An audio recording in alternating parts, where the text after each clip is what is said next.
This map is one of the oldest surviving maps of Dublin and serves as a time capsule capturing Dublin as it appeared over 4 centuries ago. Created by English cartographer John Speed in 1662. The map also includes a key that labels important streets and buildings from that time.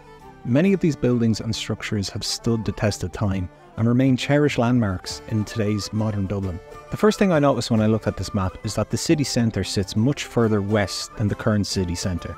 Today we'd see O'Connell Street and Grafton Street as the centre spine of the city, but back then they didn't even exist and would have been located far outside the east city walls. In the centre of the map sits Christ Church Cathedral, surrounded by the old medieval walls. At the time this map was drawn, the church would have been over 500 years old, founded way back in 1028 in the Norse era, just after the Vikings converted to Christianity. And to the left you can see a church called St. Michael's that no longer exists.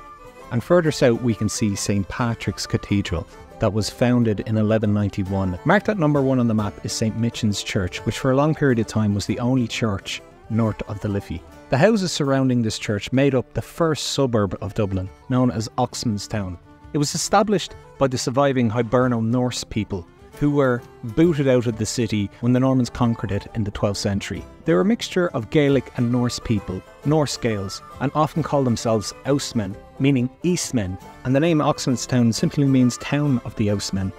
The whole medieval Dublin city lay south of the River Liffey, and Dublin Castle would have been in the southeastern corner of the city.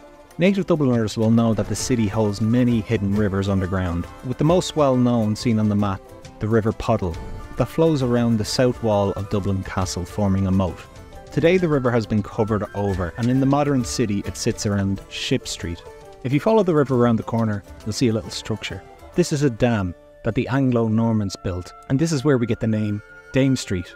The map pays particular attention to the River Liffey, which flows through the heart of Dublin. The river served as a bustling waterway for trade and transportation, contributing to the city's economic growth and prosperity.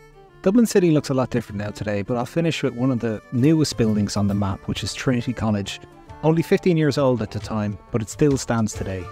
Over the centuries, Speed's map of Dublin has become an essential historical document for understanding the city's past. It shows historians and researchers valuable insight into the urban development of the city and captures the growing and bustling nature of 17th century Dublin.